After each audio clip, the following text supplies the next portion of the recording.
white nationalists don't want Myron. Myron, listen, Citizenship. you're not white. Sorry. We don't need you talking to white women, trying to interact with them at all. And that's the problem. Right That's the problem. I don't need to be white to give a. See, here's the thing. You're behaving like a black person now. You're timping out. Look at this guy. Look at this guy. Myron is actually an idiot. This is a full-blown racist Caucasian, and Myron is over here telling him that he's behaving like a black person.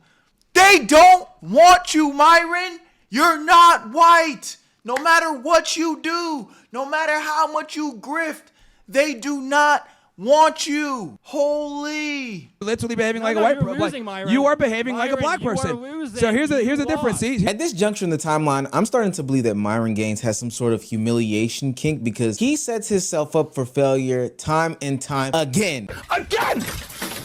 In an attempt to do his best Charlie Kirk impersonation, Myron Gaines is going to college campuses trying to do the whole debate me, have a conversation with people method that got Charlie Kirk famous. But where he doesn't follow the meta is this time he's debating fully grown adults. People with a level of emotional intelligence, and the word is out on this method anyway. It's pretty much been patched, but that's not gonna stop Myron, who is addicted to being humiliated in the public eye. On this tour, not only does he get exposed for being a dating guru fraud, which we already knew. You literally have had one relationship in your mid-30s. Why should anybody listen to you for dating advice? I've dated and been around a lot of women. No, you haven't. You're a simp and you're a sucker and you believe in the marriage and I'm institution. Married, I've been in many relationships. See, here's the thing. Being married, that's not the male statistic of success. He also gets exposed for Nigga, you are not the male statistic of success. Shut up. Weirdo. being a performative Nazi, and simultaneously the people that he keeps tap dancing for find every opportunity to remind him of exactly who he is. A CIA operative trying to get some sort of grift off. And every time I see content like this, I laugh. You see, in 2026, people have caught on to the grift, and the only thing that I can think of is that either Myron doesn't realize that, or he has some special humiliation fetish that he can't get away from. But nonetheless, we've got to talk about it. If you're new to this and you haven't already, please hit that subscribe button. It's gonna go a long way for the community. Cave. Back into the video. The Prove Me Wrong series that got popularized by Steven Crowder and Charlie Kirk is one that we've all known has been very disingenuous. They go to these college campuses, ask these trapdoor questions to students, and at first it was this interesting concept, this social experiment that showed what the youth are thinking and where their brains were. But in 2026, it's rage bait, and everybody and their mother knows that. Everybody except for seemingly Myron Gaines. When he went on his tour, he thought he was going to be able to get off whatever, whenever. But the select group of people that he's been pandering to over the past couple of years and his haters have said that they are tired of it. They're gonna meet him with opposition every single chance that they get, which explains why when he went to one of these campuses, a white nationalist, yes, a self-proclaimed white nationalist, came up on him and G-checked. Just funny, like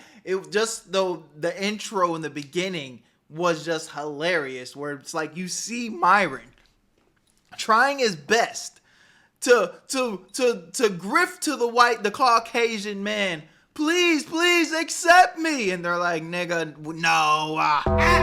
In real time. Yeah, so I'm a white nationalist, white supremacist. All right. I don't agree with you when you say that none of us exist. Obviously, I want to deport the non-whites. I want to get rid of the blacks. Why didn't say you guys don't? Oh my God. This guy's he's... All right, let's let the video play. Jesus. Weirdo. Let's see who's actually weirder. Put your votes in the comment section right now. Myron? It's probably going to be Myron. That's crazy. This is a full-blown racist. And Myron's still going to take the cake. Let's see. Exist. Okay, so I said that it's not like a viable excuse anymore to claim systemic racism. But we are real, right? You agree white nationalism and white supremacy is real? Yeah, it exists, but it's not to keep anyone from success. Now, the reality is that when Myron speaks on his platform about all the nonsense and rhetoric that he spews, he doesn't normally face any sort of pushback. And when he goes into these things like Twitter Spaces and has conversations with actual white nationalists or these racists that he's championing, they kind of put him in his place. We white people, we got to figure out what the roles are going to be for white men, white women. The problem is I've talked to a lot of white folks. We don't want your Muslim, get the women back in the kitchen, put a garbage bag on their head. We don't want that. So when you're promoting that stuff, that's never going to work for us. Do you understand that? Now, it's clear as day that this guy has hatred for anybody and everybody. I mean, Yeah, he's nigga's talking about, oh, you understand that?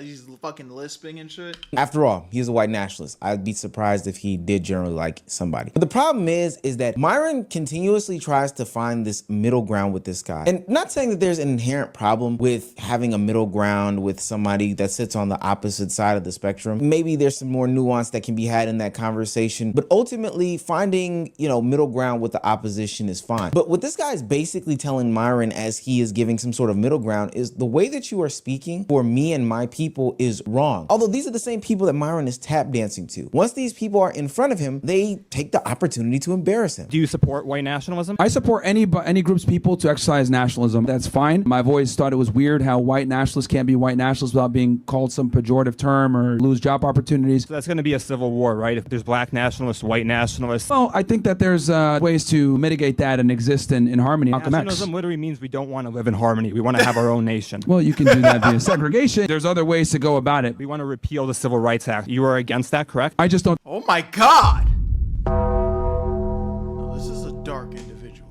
I think that's a realistic option in 2026. Now, I do got to give it up to Myron in this one. He is going to sit in this mess that he has created no matter what happens. Clearly, he doesn't understand these people that he's advocating for, but he knows that he's monetizing off of them, so maybe that's why he's sitting in them. But he's willing to sit through public embarrassment, backlashes, call-outs from this group of people, even to the tune of this white guy having to remind Myron that he's not a white guy, that he is a black guy. I know that that's so shocking to Myron. He still won't admit that he's wrong, though. That's what's the most amazing thing about this interaction to me. Myron, listen, citizenship. You're not white. Sorry. We don't need you talking to white women, trying to interact with them at all. And that's the problem. Right. That's the problem. I don't need to be white to give a. See, here's the thing. You're behaving like a black person now. You're chimping out. You're literally. Myron is bottom of the barrel, bro.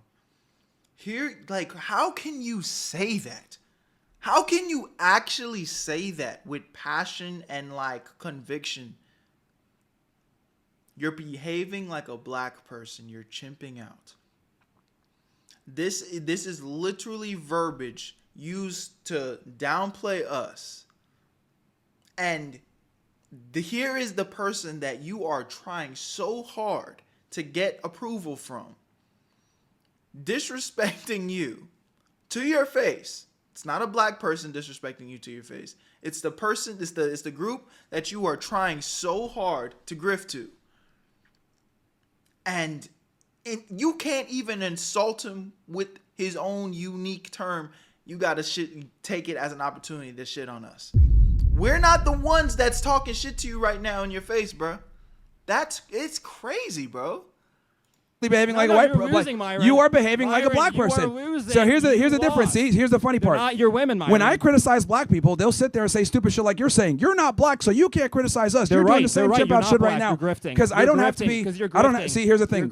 Hey, Baldy. To be called out of the grift by the people you're supposed to be grifting to is an interesting concept, but only Myron Gaines, who is looking to get humiliated publicly, would find himself in this predicament. You see, the reason why this doesn't work the way that it used to is because these aren't kids anymore. These aren't these college students who just walked on campus, who aren't prepared with any sort of rhetoric facing some guy who is setting up trap questions. These are real people at this point. Hell, this is the demographic that he's actually speaking to, telling him that, yo, you're factually incorrect, gang. In fact, the shit that you speak about, we don't even agree with. You say we're not pushing for this, but we are. You say that we want to reach some sort of harmony, but we don't. We actually want to sit on this extreme side. Now, Myron knows that he can't go that far into the rabbit hole. One, because he's probably already tied up with the name and label of extremists and wants to be able to move around fairly freely. But two, he knows he can't get that grift off. I just find it funny that he still can't admit that he's wrong. Maybe brush this guy to the side and be like, you know what? I probably should walk back on some of these points. But a grifter is going to double down in the grift no matter what. And Myron Gaines has had a long history of grifting antics and grifting behavior. The fake racism gimmick doesn't just fall flat here. It also leads into another person that walked up on Myron and asked him about his carry-on book choice, Have you read that copy of Mein Kampf that you bring around with you, or is that just like performative? I've read through it. You've read through it? Okay, no, wait. You've read through it or you've read it? There's a difference. I've read through it. I focus on a certain, the chapter on the Jewish supremacy and the Jewish question. So you haven't read anything about Lebensraum? Have you read anything about the Aryan race? What about that? Oh, no, I'm familiar with that as well, those arguments. Okay, that's not really... Okay, perfect. I got some questions for you. You see, he was like, okay, you ready? Oh, I got these questions for you. Hold on. But, real quick.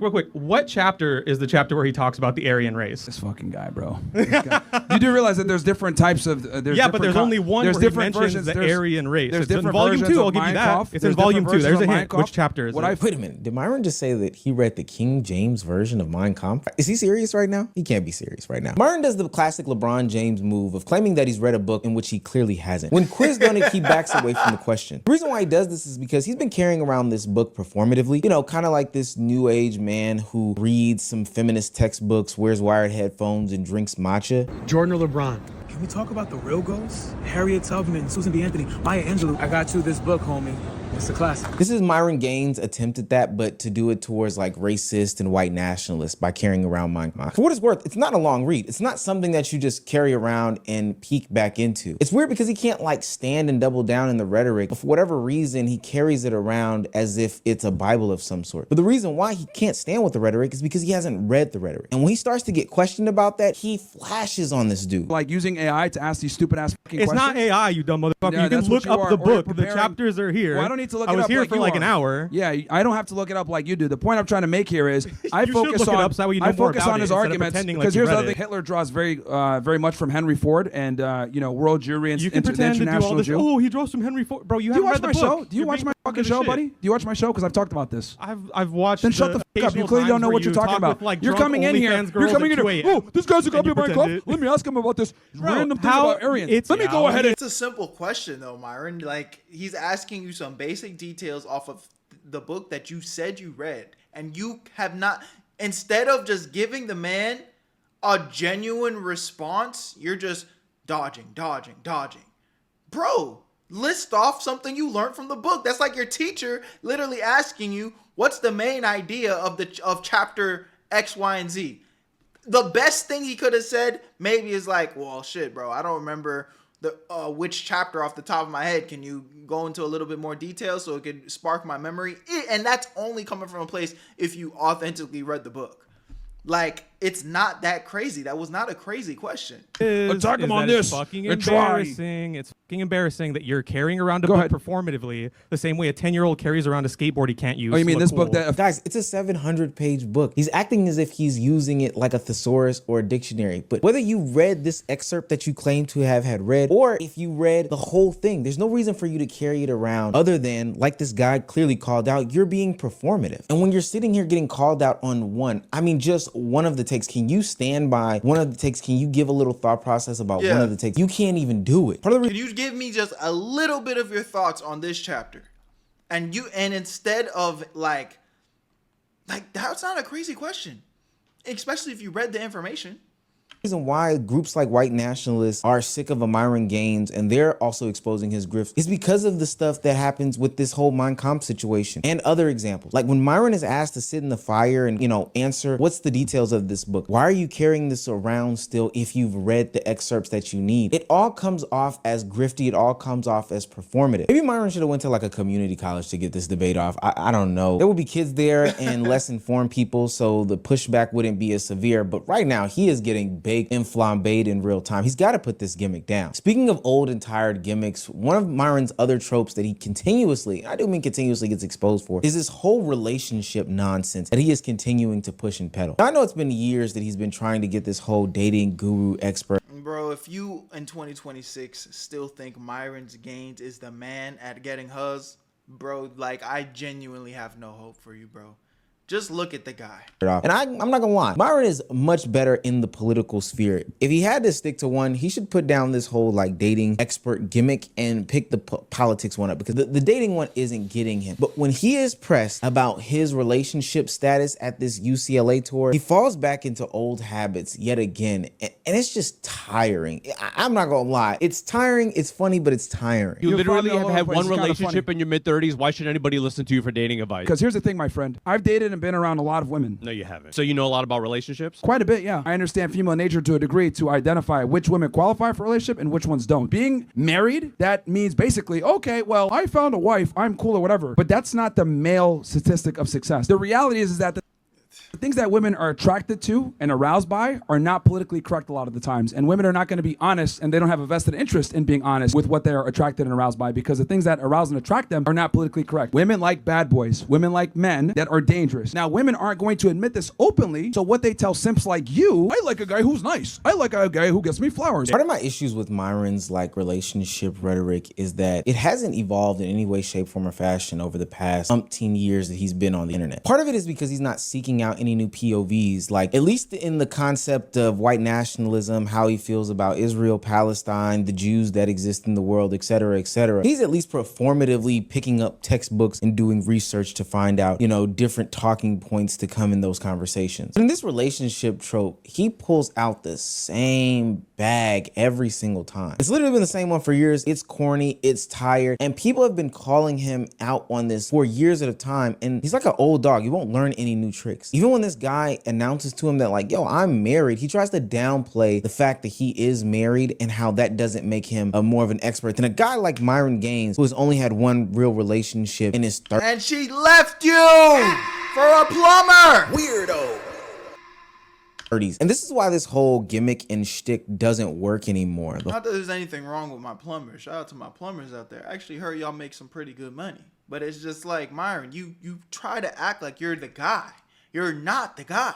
Whole Prove Me Wrong series is that now more experienced people are willing to meet these social commentators out in public and debate them. Ones that have the lived experience, ones that are knowledgeable, ones that live the life that these people are talking to and about. Myron Gaines is sitting here telling a guy who has dated and ultimately ended up being married that Myron knows more about relationships than he does. And in fact, the guy actually doesn't know anything about relationships because marriage isn't the ultimate marker of success for men. Like, what the fuck? Myron's telling a white nationalist what he wants, that he doesn't want harmony, his people don't want these voting amendments, you know, appealed, that systemic racism doesn't exist, and all this other stupid nonsense. Like, it's the stupidest thing in the world. This shit used to work on kids when they used to walk up to him, be wide-eyed and bushy-tailed, and ready to overreact based off of the social media clips that they saw circulating around. But now, it's not working anymore. And for what it's worth, I do think Myron knows this, but he has some sort of tether to these kinks, these fetishes. He likes being punished on camera. You should probably start an OF. If you're a follower of Myron and his word and you keep seeing him get humiliated on camera and punished like this in real time based off of people who have lived experiences telling them that he's wrong, then I'm gonna have to check in on you. Something has to be wrong with you. I will say though, wait, hold on. This nigga Meezy got a fresh and fit playlist. outside of being a raging Meezy, you got the fresh and fit playlist? Man, this is a different level of hate, boy. I can't cap. That's funny as shit. Okay. Y'all let me know what y'all think about this one in the comment section, man. Love y'all, appreciate y'all. Sub up, subscribe. Where you at, Berto? I made this shit look too easy.